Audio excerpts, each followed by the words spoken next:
Hello everyone, ఇలాంటి videos ముందుగా కావాలి అనుకుంటే వెంటనే మా ఛానల్ని సబ్స్క్రైబ్ చేసుకోండి. అప్కమింగ్ రివ్యూలోకి వెళ్ళిపోదాం. ఎపిసోడ్ స్టార్ట్ అవ్వంగానే బాలు మనోజ్ బండారం సాక్ష్యాలతో సహా బయట పెట్టడంతో ప్రభావతి మనోజ్ ఒక్కసారిగా షాక్ అయిపోతారు. ఇక సత్యం ప్రభావతిని నిలదీస్తారు. ఇంకా ఎన్ని రోజులు వీడి గురించి అన్ని నిజాలు దాస్తావు? లక్షలు తీసుకుని వెళ్ళిపోయాడు. తరువాత ఇంటి పత్రాలు తాకట్టు పెట్టుకున్నాడు. ఇంకా సిగ్గు లేకుండా వీడి గురించి నిజాల్ని ఎలా దాస్తున్నావు ప్రభా? నీ పెద్ద కొడుకు ఏం చేసినా నువ్వు ఇలాగే దాచేస్తావా అని చెప్పి ఇక సత్యం ప్రభావతిని నిలదీస్తూ ఉంటారు. అలా అడుగు నాన్న, ఈవిడి గారికి కష్టపడే వాళ్ళు అస్సలు పనికిరారు. మాటలు చెప్తూ బుట్టలో వేసుకునే వాళ్ళే ఈవిడికి పనికొస్తారు. ఒకప్పుడు నాకు కారు లేకపోయేసరికి ఒక్కపూటే తినండని చెప్పి మీనాకి నాకు ఈ నోటితోనే చెప్పింది ఈ మనోజ్ మదర్. చూడు మదర్, కొడుకులందరూ ఒకటే అని నువ్వెప్పుడూ తెలుసుకోవు. కానీ ఈ కొడుకు లక్షలు మింగినా అలాగే ఉద్యోగం లేకపోయినా నువ్వు మాత్రం వీడికి 3 పూటలా పార్కులో కూర్చోపెట్టుకొని పెంచి పోషిస్తున్నావు అని చెప్పి అంటారు బాలు. అవునంటీ, 100% మీ దగ్గరే తప్పుంది. ప్రతి తప్పుని దాచేసి ఇప్పుడు పార్కులో కూర్చొని తినేలా మీరే చేశారు. పాపం రోహిణి కష్టపడి పని చేస్తూ ఉంటే ఈయనేమో పార్కులో కూర్చొని భోజనం చేసి వస్తారా? ఇలాంటి వాళ్ళకి ఈ ఇంట్లో చోటే ఉండకూడదు అని అంటుంది శృతి. ముందు వాడిని కాదు భయంలో పెట్టాల్సింది ఈ ప్రభావతిని. చూడు ప్రభా, ఇన్ని రోజులు నువ్వు ఏమన్నా పట్టించుకోకుండా ఎప్పటికైనా నీకు తెలుస్తుందిలే అనుకున్నాను. కానీ నీకెప్పటికీ తెలీదు. అందుకే మా పుట్టింటికి మా అమ్మ దగ్గర నిన్ను వదిలేస్తే కోడలంటే ఎలా ఉండాలి అన్నది తెలుస్తుంది. ఇదిగో ఇలాంటి వాళ్ళ గురించి దాయకుండా ఉంటావు అని చెప్పి అంటారు. ఇక సత్యం, నాన్న, ఏ తల్లైనా కొడుకు తప్పుల్ని దాస్తుంది. కానీ వీడు పని పాట లేకుండా తను ప్రేమించిన పెళ్ళమైన ఆ రోహిణి దగ్గరే, ఆ పార్లరమ్మ దగ్గరే నిజాలు దాచి బిల్డప్లిచ్చి తనని మోసం చేసి ఇదిగో ఇప్పుడేమో ఇలాగే అమ్మ కొడుకని తిరుగుతున్నాడు. ముందు వీడికి భయం చెప్పండి అని అంటారు బాలు. వాడికి భయం చెప్పడం ఏంటి? వాళ్ళకి ఇంట్లో చోట్లేదని నేను ఎప్పుడో నిర్ణయించేశాను. చూడు మనోజ్, ఇప్పుడు చెప్తున్నాను, ఈ ఇంట్లో ఇకపై నీకు చోటుండదు. అంటే పార్లరమ్మ కూడా వెళ్ళిపోతుందా నాన్న అనగానే, కట్టుకున్న భార్యని పోషించలేనివాడు పార్లరమ్మతో వెళ్తాడో లేకపోతే ఎక్కడికైనా వెళ్తాడో అని చెప్పి ఇక అంటూ ఉంటారు. ఇంతలో మీనా అంటుంది, రోహిణి, తప్పు నీది కూడా ఉంది. భర్త ఎక్కడికి వెళ్తున్నాడు అన్నది నీకు కనీసం తెలుసుకునే ధ్యాస కూడా లేదా? ఎందుకంటే జీతం నెల అత్తయ్యకి ఇచ్చినా ఎంతో కొంత నీకు కూడా ఇవ్వాలి కదా. మరి అలాంటప్పుడు ఇవ్వనప్పుడు నీకు డౌట్ రావాలి కదా.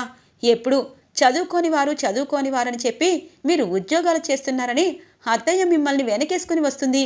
ఇప్పుడు కట్టుకున్న భర్త ఎలా ఉన్నా పర్వాలేదు, ఉద్యోగస్తుడైతే కావాలి, ఉద్యోగం చేస్తున్నానని కబుర్లు చెప్తే ఆ కబుర్లు వినుకుంటూ ఇక పని పాట చేయకుండా ఇంట్లో కూర్చోవడమే మీకు కావాలి అని అంటుంది మీనా. అవకాశం వచ్చిందని మొగుడు పిల్లలిద్దరూ మాతో ఆడుకోవద్దు. అయిపోయిందేదో అయిపోయింది.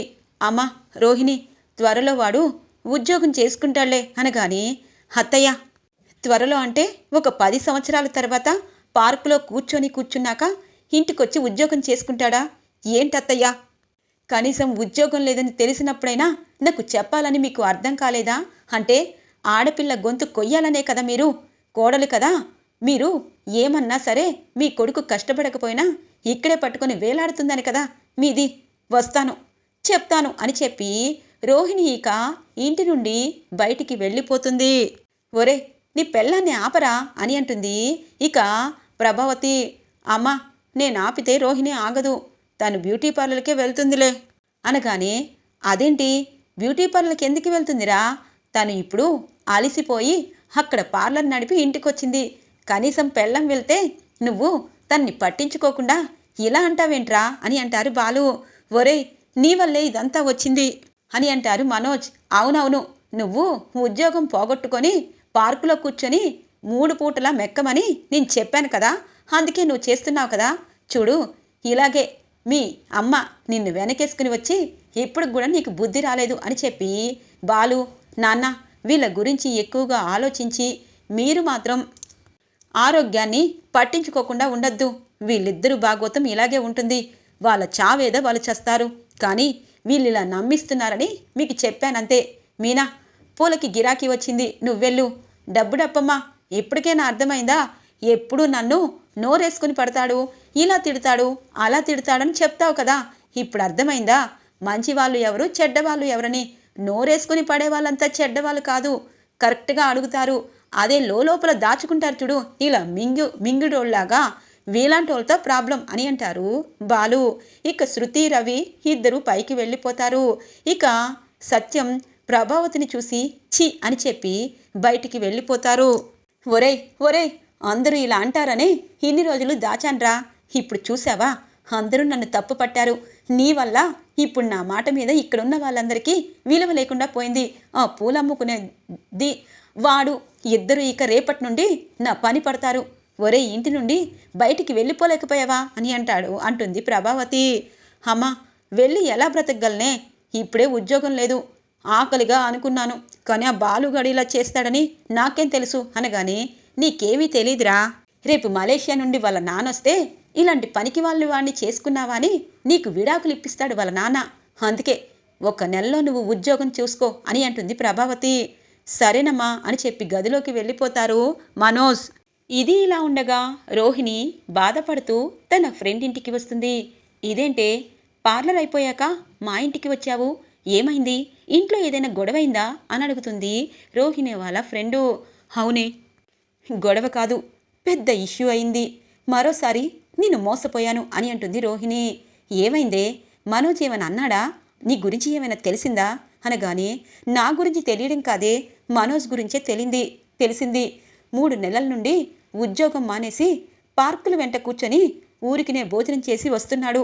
ఇప్పుడు ఇంట్లో వాళ్ళందరికీ ఆ విషయం తెలిసి ఇక నన్ను, మనోజ్ని ఎంతగానో అవమానిస్తున్నారు. అయినా మగవాడు ఉద్యోగం లేకుండా ఊరికినే తిని కూర్చుంటే ఎక్కడైనా విలువ ఉంటుందా? పైగా భార్యకి మోసం చేశాడు. అలాంటి మనిషితో ఉండాలంటేనే భయంగా ఉంది. అందుకే నేను వచ్చేశాను అని అంటుంది రోహిణి. చాలేవే, మోసం చేశాడు అని అంటున్నావు, మరి నువ్వేమైనా మోసం చేయకుండా ఉన్నావా? నీకు కొడుకున్నాడు. మీ అమ్మ వాళ్ళు కోట్లకి పడగలెత్తారని చెప్పి మనోజ్ని నమ్మించి పెళ్లి చేసుకున్నావు కదా.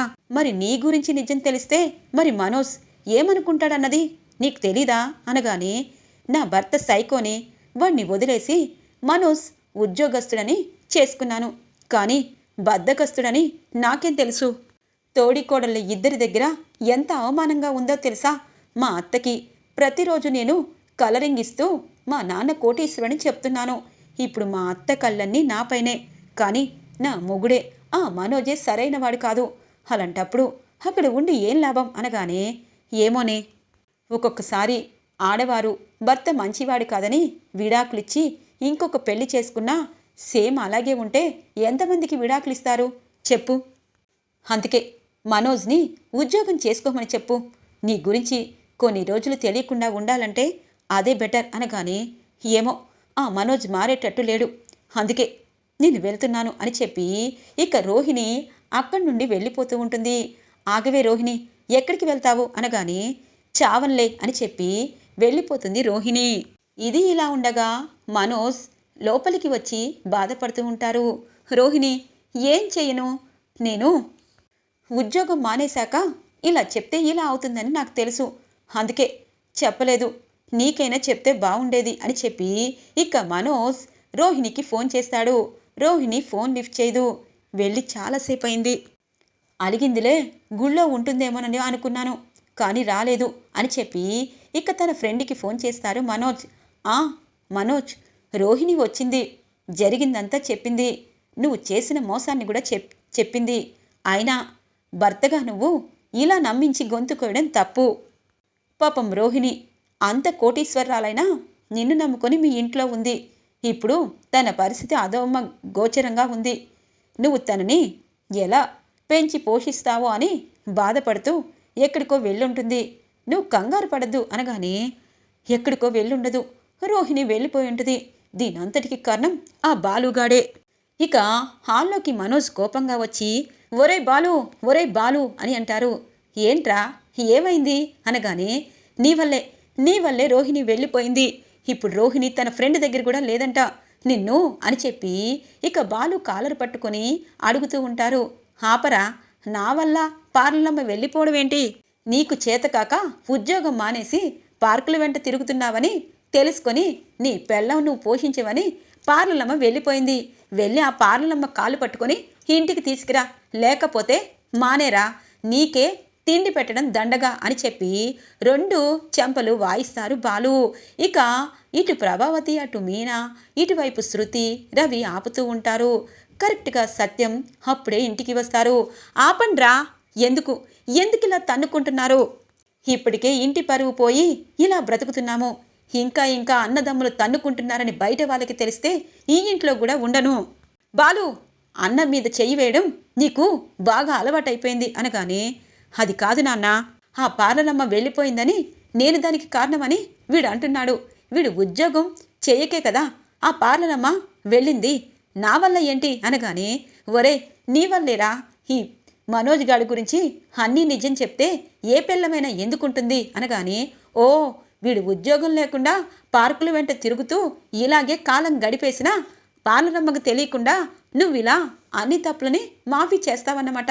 నాకేం తెలుసు మదర్ ఇండియా, మీ బుర్రలో ఇన్ని కుట్రలున్నాయి.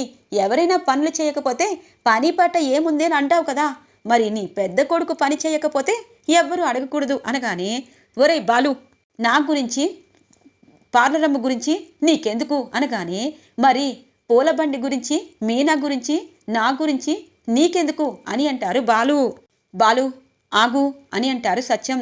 చెప్పండి నాన్న, నేనేమైనా తప్పు చేశానా అనగానే, నువ్వు తప్పు చేశావో ఒప్పు చేశావో నాకు తెలీదు, కానీ ఇక్కడ జరుగుతున్న దానన్నిటికీ కారణం నువ్వే అని వీళ్ళందరూ వేలెత్తి చూపిస్తున్నారు. అలాంటప్పుడు రోహిణి ఎక్కడికి వెళ్ళిందో తెలుసుకొని తన్ని ఇంటికి తీసుకువచ్చి తన నోటి వెంటే తను ఎందుకు వెళ్ళిందని వీళ్ళిద్దరికీ చెప్పించి అప్పుడు నీ పని చూసుకో అని అంటారు. సరేనన్నా, పార్లమ్మ ఎక్కడికి వెళ్ళుంటుంది? పార్లర్కే వెళ్ళుంటుందేమో అనగానే, అక్కడికే వెళ్ళు మీనా, నేనొక్కడనే వెళ్తే బాగోదు, పూల షాపు కొంచెం అనగానే, వీడు చూస్తాడు అని అంటారు సత్యం. ఏంటండి వాడు పూల షాప్ చూడ్డం ఏంటి అనగానే, ఏ మీరు చేసిన ఇలాంటి పనుల కంటే పూలమ్ముకోవడం చాలా ఉత్తమం. ఒరే నీ పెళ్ళం వచ్చిందాకా, రోహిణి వచ్చిందాకా మీనా పూలబండి దగ్గర పూలమ్ము అని అంటారు. నాన్న అనగానే, ఛీ అలా పిలిచావు అంటే మర్యాదగా ఉండదు, ముందు వెళ్ళి పూలమ్ము అని అంటారు సత్యం. మనోజ్ అంతా చూస్తూ ఇక మీనా పూలబండి దగ్గరికి వచ్చి నించుని ఉంటారు. అంకుల్ కరెక్ట్గా చెప్పారు, కష్టపడి పని చేస్తే తప్పేముంది. ఆంటీ మీరు మనోజ్కి కనీసం విలువలు నేర్పించలేదు. ఇప్పుడు మీనా పూల కొట్టు దగ్గర పూలమ్మితే మీకు అవమానంగా ఉందా? మరి పార్కులో పల్లీలు తింటూ కాలం గడిపితే పెళ్ళం కూడా వదిలేసి వెళ్ళిపోయినా మీకు అవసరం లేదా అని అంటుంది శృతి. అమ్మ శృతి అలా మాట్లాడద్దు అనగానే, ఏమ్మా శృతి మాట్లాడింది ఏమైనా తప్ప? వదిన్ని ఎన్నో మాటలు అన్నావు, ఇప్పుడు మనోజ్ గారు తప్పు చేస్తే నీకు ఆ తప్పులా అనిపించటం లేదు. చూడు శృతి, మీనా బాలు అన్నయ్య చాలా మంచివారు, ఎప్పుడూ మీనాని అన్నయ్య అర్థం చేసుకోలేదు అంటావు. మన ఇంట్లో ఏ సమస్య వచ్చినా పరిష్కరించేది బాలు అన్నయ్యే అని అంటారు రవి. ఇది ఇలా ఉండగా మీనా బాలు ఇద్దరూ ఇక పార్లర్ దగ్గరికి వస్తారు. ఇదేంటి మీనా, పార్లర్ క్లోజ్ చేసుంది, ఇప్పుడు ఆ పార్లర్ అమ్మ ఎక్కడికి వెళ్ళింది? ఇది ఓన్ పార్లర్ కదా, మరి ఇక్కడే ఉంటుందేమో అనుకున్నాము. కానీ నిజంగా ఈ పార్లర్ అమ్మ ఎక్కడికి వెళ్ళుంటుందంటావు? మలేషియా నుండి వాళ్ళ నానొస్తే మన మనోజ్ గాడి పని అయిపోయిద్ది, ఎందుకంటే ఆయన అక్కడ బంగారం కొని అమ్ముతుంటాడు కదా అనగానే, ఏవండి లోపల ఎవరో ఉన్నట్టున్నారు, వాళ్ళని అడుగుదాం పదండి, లోపల రోహిణి ఉండుంటుంది అని అంటుంది మీనా. ఇక పార్లర్ దగ్గరికి వచ్చి ఇలా తడుతూ ఉంటారు. వస్తున్నాము అని చెప్పి పార్లర్లో ఉన్న వ్యక్తి ఒకతను వస్తారు. ఇప్పుడు అర్జెంటుగా ఒక పెళ్లి ముహూర్తం ఉంది, అందుకే ఇప్పుడు దాకా తెరిచి ఉంచాము అని అంటారు ఆ పార్లర్లో పనిచేస్తున్న అతను. సరే ఇప్పుడు మా రోహిణి అంటే ఈ పార్లర్ ఓనర్ రోహిణి గారు ఉన్నారా అని అడుగుతారు బాలు. ఏంటి పార్లర్ ఓనర్ రోహిణినా? ఎవరు చెప్పారు అని చెప్పి అంటారు. ఎవరేంటి, ప్రభావతి పార్లర్ అని రాసింది కదా అనగానే, మీకెవరో బాగా చెవిలో పూలు పెట్టినట్టున్నారు. రోహిణి అంటే మన పార్లర్లో పనిచేస్తుంది కదా, తనేనా అనగానే, ఇదిగో ఫోన్లో ఫోటో చూపించు మీనా అని అంటారు. ఫోన్లో ఫోటో చూపిస్తుంది మీనా. ఈవిడ ఈవిడ ఎప్పటి నుండో ఇక్కడ వర్క్ చేస్తుంది కదా, నెల జీతానికి చేస్తుంది అని చెప్పి అంటారు. మీరు చెప్పేది నిజమా అని అంటారు బాలు. అవును, ఎందుకంటే తను నెల నెల టెన్షన్గా జీతం తీసుకువెళ్ళిపోతుంది, కరెక్ట్ టైంకి వస్తుంది. అయినా తను ఓనర్ అని చెప్పిందా ఏంటి అనగానే, లేదు లేదు ఓనర్ అని చెప్పలేదు. ఈ రోహిణి ఈ పార్లరమ్మ మాకు తెలుసు, తనేం చెప్పలేదు, రామినా అని చెప్పి తీసుకుని కిందికి వస్తారు. ఇదేంటండి, ఇది కూడా మనకి పెద్ద ట్విస్ట్లా ఉంది. అంటే రోహిణి కూడా అత్తయ్యకి అబద్ధం చెప్పారు, తన పేరు మీద పార్లర్ పెట్టించానని ఎప్పటి నుండో కథ చెప్తుంది కదా, ఇక్కడ పనిచేస్తుంది, మరి ఆ డబ్బులు ఏం చేసినట్టు అని అంటుంది మీనా. అదే కదా ఎప్పటి నుండో నాకు ఒక డౌట్ ఉంది మీనా. అసలు ఆ పార్లర్ అమ్మ తన పుట్టింటి వారు కోటీశ్వర్లు మలేషియాలో ఉన్నారని చెప్తున్నారు, కానీ మలేషియాలో ఎందుకుంటారు? పార్లరమ్మ దీనికోసం 15 లక్షలు అప్పు చేయించింది మా మదర్ ఇండియాతో. ఇప్పుడు మదర్ ఇండియా ఈ పార్లరమ్మ కూడా మోసం చేసిందంటే గుండాగిపోతుంది. ఇప్పుడు ఏం చేద్దాం మీనా, ఈ పార్లరమ్మ ఎక్కడుంది? ఏదైనా సరే దొందుకు దొందు ఒకటేలా ఉంది.